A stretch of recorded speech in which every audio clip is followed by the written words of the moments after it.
आपण हे सुरुवातीपासून करतच नाही हो काय म्हणजे की लहानपणापासूनच आपण अजिबात चित्राकडे लक्ष देत नाही की बहुधा आपलं संस्कृतीच म्हणा संस्कृती म्हणा किंवा विकृती म्हणा त्याला कळत आलं की मुळातच बघा की चित्राकडे बघायचंच नाही चित्राच्याबद्दल विषय जो शाळेत असतो तो त्याचे समजायचा म्हणजे काय किती मार्क मिळणार तुला ते करून काय होणार आहे त्याच्यापेक्षा गणित इंग्रजी हे कर असं कर रोकमपट्टी कर क्रिएशन किंवा क्रिएटिव्ह गोष्ट शिकवण्याच्या मूळचा आपला कल असतो आणि यामुळे झालं काय की मराठी चित्रकला हा प्रकार असतो म्हणजे राजस्थानी चित्रकला आहे मोगल चित्र आहे मधुबनी आहे कलकत्त्यामध्ये कलकत्ता स्कूल आहे आपल्याकडे ती गोष्टच नाही आपल्याकडे जे नंतर जे आले ना पुढे जेजूस वाढायला जेजूस कलम वाढायनंतर मग म्हणजे बॉम्बे स्कूल सुरू झालं वगैरे पण ते मूळचं आपलं नाही आहे ते ब्रिटिशांच्या आपला कल्पना आहे राजस्थानची चित्रकला मोगली चित्रकला हे त्यांच्या संस्कृतीतला भाग आहे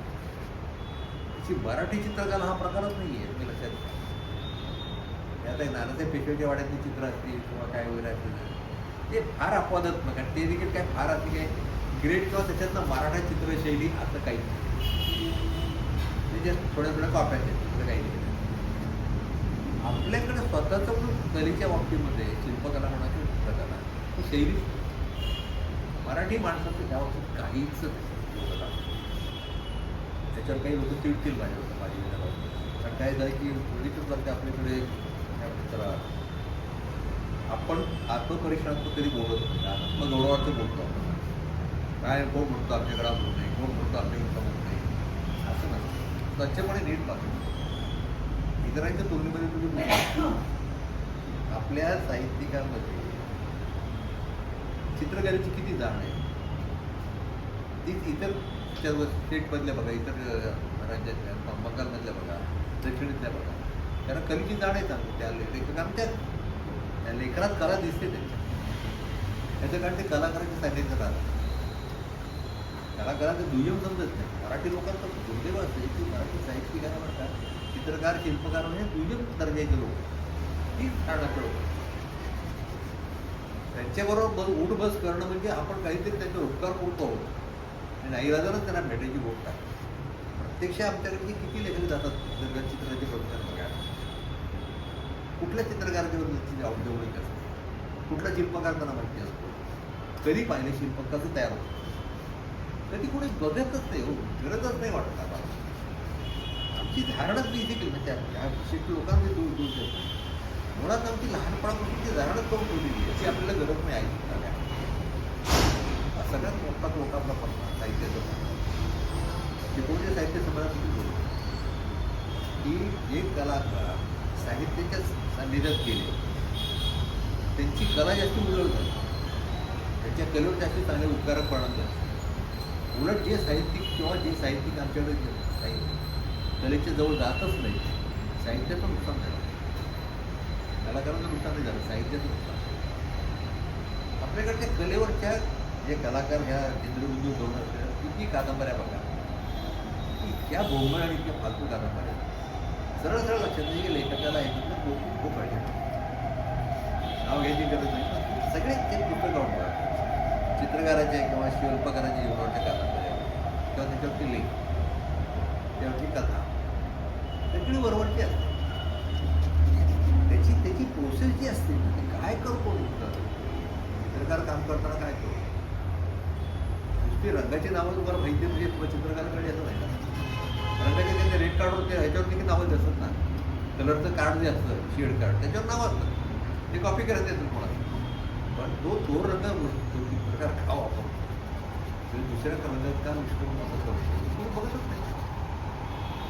कशासाठी तो करतो तसं का अगोदर पहिल्यांदा अमुक कलरचा वॉश कशाला मारतो कधी जाऊन बघितलं बघायची गरजच वाटली नाही आम्हाला कधी हा त्यातला खरा दोष एक कुतूहल जे असायला लागतं आणि त्याला कळायची म्हटलं तो कुतूहल बरेपर्यंत जागून पाहिजे सतत वाटलं म्हणजे काय बघू तरी कसं मी कुठल्या परवाच्या टेलरकडे गेलो बाहेर आणि तो आता ते ब्लाऊजचा गळा असं कट करतो मी म्हटलं हे कसं कट केलं म्हणून कट केलेलं होतं ऑलरेडी कसं कट त्याचीच आहे त्याचीच आहे कारण की रिकामं ना आराम केलं पण बारीक कुठे जर्क नाही आलं ना अगदी बरोबर बरोबर कसं काय कट केलं त्याला कापून जातो फक्त म्हणतात त्या बात आहे ही उत्सुकताच वाटत नाही आमच्या लोकांकडे की हे करणं किती अवघड आहे त्यात काय कलात्मकता आहे साधा भिंतीला गिलावा मारणार एखाद्या गोष्टीवर नुसतं त्याची जी तन्मयता असते काय बघतात ते तन्मयता किती सुंदर असते त्यावेळेस जो वास येतो थंडगार किती सुंदर असतो काय थोडे सिमेंट असते थोडं वाळू असते त्याचा ते गार वास होतो त्यावेळेस कोणाला वाटत नाही ह्याच्यात काही विशेष आहे मी झाडात खूप रमलेलो झाडाचे चित्र खूप असतं झाडाचं झाड मला आता जरा जास्ती कळायला लागलं झाडाने आता मला धरलं असं म्हणायला इतकी झाडं चित्र काढतात काहीतरी मला ते बोलवते एक एक कॉन त्यातला एक एक काहीतरी आकार हे रंग त्याचा खडबडीतपणा प्रत्येक झाड काहीतरी वेगळं असतं त्याचं प्रत्येक झाडाचं व्यक्तिमत्व असतं काय झाडाचं व्यक्तिमत्व आपण मारताचं समजतो त्यांच्या झाडाचं स्वतःच ते सतत आहे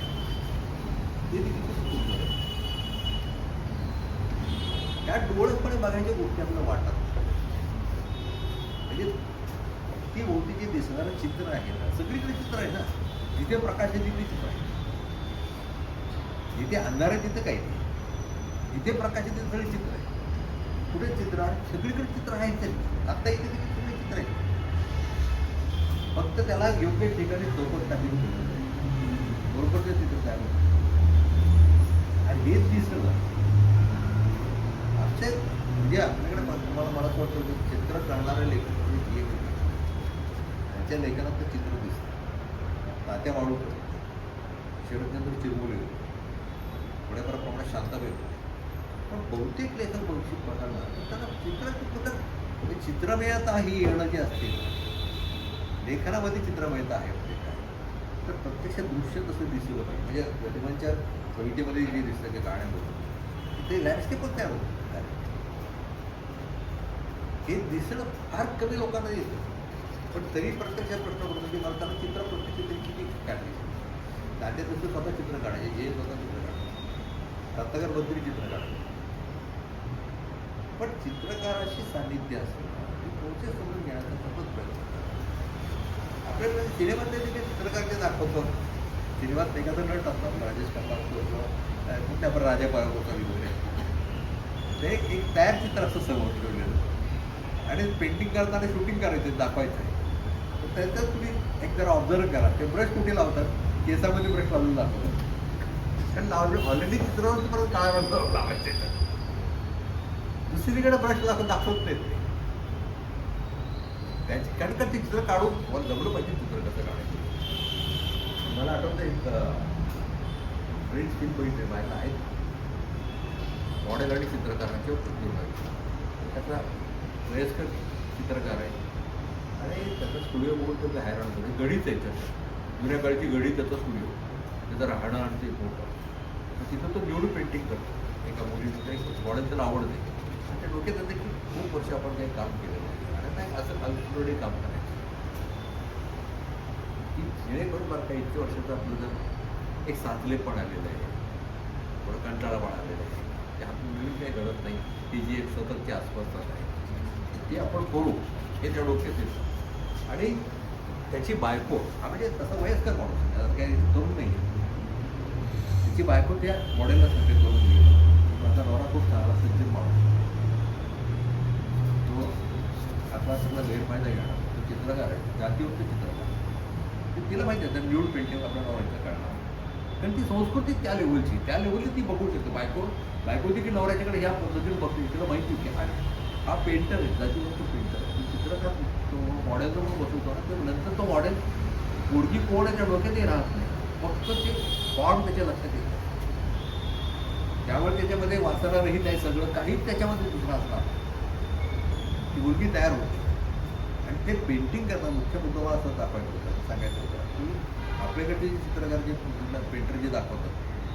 तिथे ॲक्च्युली तो चित्रकार चित्र करताना दाखवलेला आहे पहिल्या रेषेपासून. तर नटच त्याने असा निवडलेला आहे की तो स्वतः चित्रकार म्हणजे असं हे केलेलं नाही की हाताचा क्लोजअप आहे, रेगा मारतोय आणि नंतर मग लांबून बघतोय. म्हणजे ॲक्च्युली नट लांब आहे वस्तूला आणि प्रत्यक्ष हात दुसऱ्या कोणाचा असं अजिबात नाही. काय वंडरफुल फिल्म आहे.